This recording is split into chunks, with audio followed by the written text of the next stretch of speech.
But first, Maura Healey's out with her new state budget proposal, which includes more money for the MBTA and for public schools, and cuts in other areas, all while tax revenue growth is expected to diminish. None of these choices are easy, but we think the investments are smart, they're fiscally responsible, they're also really forward-looking. Joining me to break it all down are the Boston Globe's Matt Stout and Alison Kuznitz of the State House News Service. Thank you both for being here. Thank you. So, Matt, I have seen this described, I think, half and half as a $56 billion budget and a $58 billion budget. If I recall correctly, the Healey administration calls it a $56 billion budget. Which is it? And the governor actually corrected a reporter who called it a 58 in her press conference. Were you that reporter? I personally was not that reporter, but I was sitting near that reporter.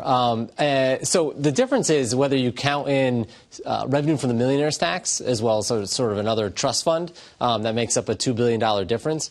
In my mind, I mean, we call it a $58 billion budget because if you're making investments using money from the Millionaire's tax and some of the biggest investments, I mean, that's part of the budget, and that is your budget. And you're really relying on it to do some investments that you think are important. So it becomes a $58 billion, in my mind, given that last year was 56, counting those things. So what's the political incentive, if it is a political incentive, for the Healey administration to say, no, it's 56? Just to make it sound like they're more frugal? It's as much about math as about politics on this, because if you're at 56, you could claim a certain, revenue is growing this amount. As they put it, that would be, I think, 2.9%, they said it. But if you count in sort of the Millionaire's tax revenue and the spending connected to that and elsewhere, that rises about a 3.7% jump. So, I mean, that only sounds like, obviously, a fraction of a percentage point, but when you're talking about, as Healey has, hey, we're tightening our belts here, 2.9 sounds a lot better than 3.7. It does. When you're trying to make the point of we're being fiscally responsible in building our budget. So, yeah, politics and math clashing together. Okay, thank you. Yeah. Alison, this proposed budget is, I believe, $2 billion higher than the budget for the current fiscal year. Stop me if I got something wrong, by the way. Feel free to say, no, that's incorrect. $2 billion higher, but it's based on the idea that revenue is going to be pretty much static. How is the Healey administration attempting to balance increased spending with static revenues? Right. So there is a flat revenue growth, and this is part of the reason why revenues for this fiscal year 2024 have come in below expectations for 6 months, and that explains why the Healey administration recently announced $375 million in cuts. So to kind of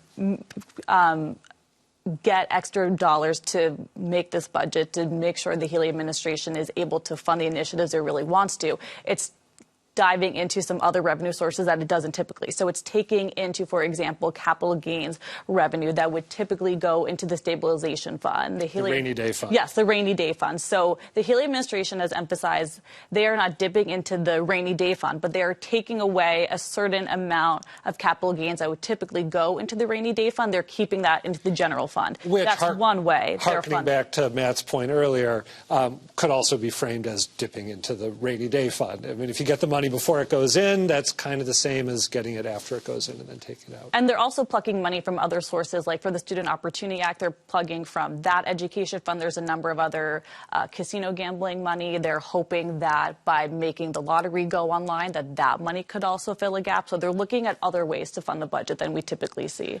I want to ask you about, I believe, another instance in which they're using the technique that you just described. This budget proposal would level fund the state shelter system, the emergency shelter system, which is extremely overtaxed at this point in time, with, I believe, $325 million. But the Healey administration is actually seeking to increase the funding available to the emergency shelter system by more than twice that, correct? How is the governor and her colleagues, or how are the governor and her colleagues looking to do that? So the governor, in addition to filing the budget this week, she filed a supplemental budget focused on the emergency assistance shelter system. So the $325 million in the budget itself would reflect 4,100 families. And we know that the system is maxed out. Healey herself put a capacity of 7,500 families. Yeah. There's a wait list of hundreds more families that are waiting to get into hotels, motels, different types of shelters. So what Healey has proposed, or what the administration has proposed, is dipping into an escrow fund. So that fund is composed of surplus dollars. It's composed of ARPA money, and so the administration wants to basically drain down that fund as another way to fund the emergency assistance shelter system. But there's been some pushback already, or not all lawmakers really seem on board. The Senate Ways and Means chairman has said that they really do try to protect that transitional escrow fund. So it remains to be seen if the legislature will be on board with that way to support the shelter system. Okay. Matt, the state is going to bring in, how much are we talking? Close to $2 billion, but not quite from the millionaire's tax? What's the actual number? They're going to project to use $1.3 billion. They're going to use $1.3 billion. It will likely, they're projecting it will raise more, but they've sort of set these caps into it. Okay. Like, we're only going to use this much from year to year. Yeah. All right. So that was supposed to be allocated back when voters decided to put this surcharge on incomes over $1 million. The idea was that this new income stream was going to be dedicated to sustainable investments, I think. Maybe that word wasn't used, but investments in transportation and education. How are those proposed investments breaking down in the governor's budget? Yeah, it's a little bit more toward education than transportation this time. Part of it is, well, at least on the transportation side, she wants to up what the MBTA receives. I think they're about $127 million, including in that. On the education side, they're putting it toward this new literacy effort to sort of change how literacy is taught across the state, and that's $30 million. There's a number of different buckets on both sides. Universal pre-K a part of it?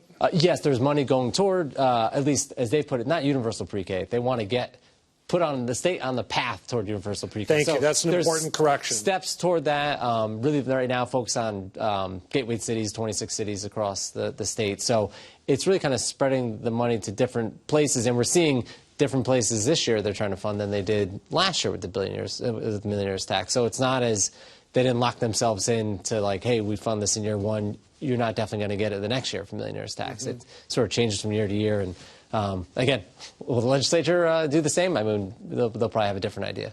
Alison, are there other big investments that Governor Healey is proposing that are worth highlighting here? I think it's interesting from the surtax money as well, the amount of investment she wants to put into a transportation fund for the MBTA and other transit initiatives. So they're planning to set up a task force to eventually issue more bonding. So they're trying to kind of max out the funding that they do have from the surtax. But that would also mean tying up the money from the surtax, even though that money is supposed to be used for kind of new investments. That's an interesting dynamic. Anything else that we should be highlighting before we get to proposed cuts, investments that are being talked about? Or should we move on to the cuts? Let's move on to the cuts. I think we should move on to the, yeah. All right. What cuts? I mean, it literally felt like a scalpel in different parts of the budget, as opposed to one big, cut across, a certain agency. I mean, there's line items throughout it that either have a little bit less than they got last year. The Bureau of Substance Abuse. It really use surprised me to see substance abuse services again proposed diminished funding for. Yeah, and there's certain grants as well that they funded last year that there isn't funding this year. Yeah, I mean, especially with the sort of opioid crisis that the state is seeing. I mean, they described in their budget documents of there were one-time costs that last year they're not doing this year. Again, what those are, can really range from a number of different things. But there's kind of just parts throughout the budget where they cut here, cut there, and then said, well, this line item or this agency, their budget would have grown even more, and we scaled it back.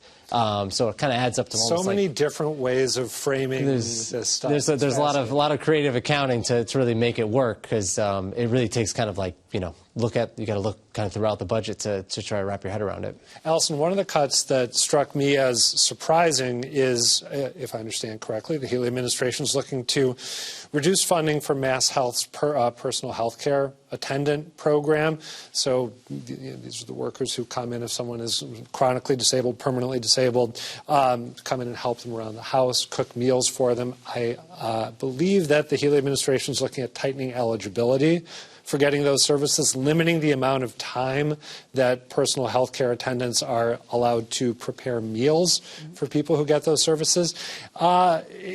Am I right to be surprised by that particular cut? Because I know, state government obviously is huge and unwieldy, but anytime there's a cut that seems to really home in on people who are especially vulnerable, it makes my eyebrows go up.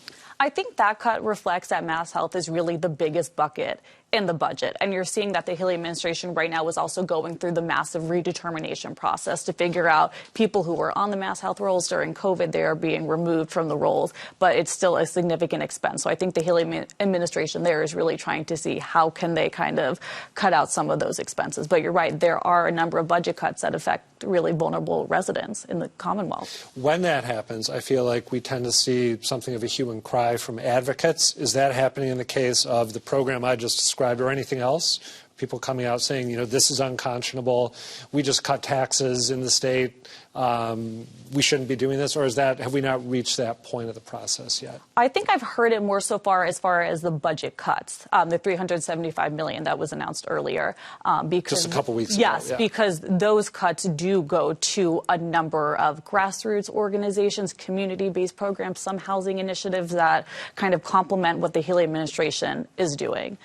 Yeah, and just to follow up on that, those budget cuts, we're talking about a budget proposal right now, which has to go through the legislature. Those budget cuts are unilateral, and they take effect. And the legislature really doesn't have a lot of leeway because the governor has that power to do it. So those are felt immediately, and really, to a lot of people, were surprising because they were told months ago, you're getting this funding, and then to have some of it taken away almost hurts a lot more than being told months ahead of time, like, hey, we're proposing we're going to try to do this, and we'll see. That's that really makes a sort of a bigger impact, I think, on people just to hear that when they expected something else. Good point. Okay, explain to me a little bit about the pay raises that are going into effect as the Healey administration rolls out their budget blueprint.